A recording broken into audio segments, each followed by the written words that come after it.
Hi there. I thought I would do a little series talking about the use of EMDR intensives with different types of populations.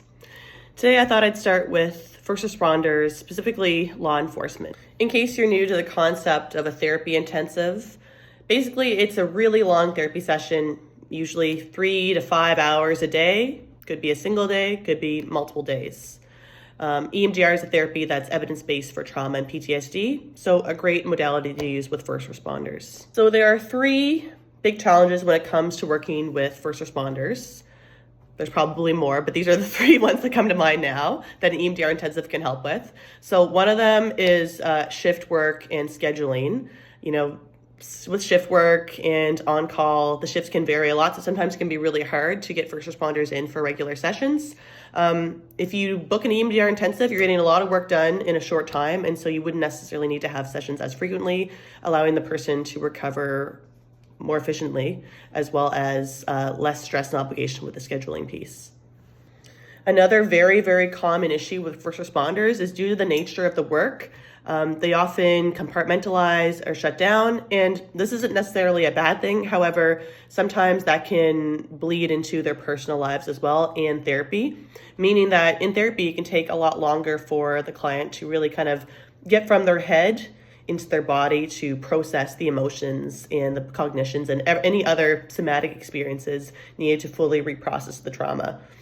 So a 15 minutes therapy session, usually you check in with someone, make sure that they're good to go, and you have around 25 minutes for processing before you wind down, do closure and debrief.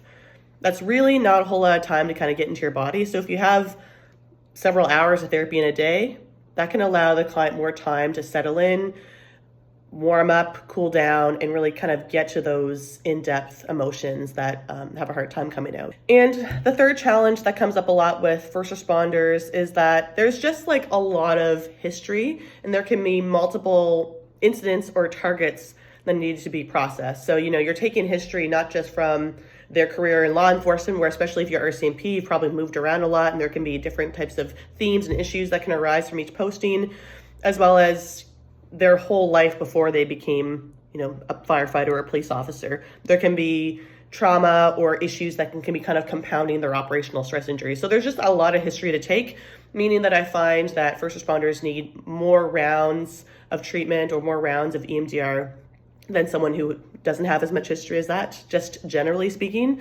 So by having an EMDR intensive, we have a lot more time to work through many, many different targets. Lastly, I'm not saying this is necessarily like a challenge, but a benefit to doing an EMDR intensive, or a way that EMDR intensives can be structured specifically for first responders, is it can be an ideal format if there's been a really bad call that the client went to, or a specific situation that they want to work through.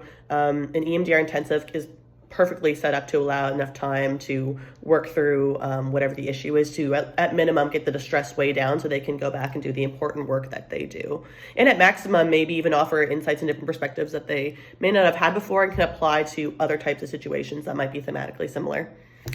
So if you watched all this, thank you so much for listening and watching. If you have any questions, or if you're a therapist looking for consultation, or if maybe you're a potential client interested in intensive, feel free to drop me a line via email.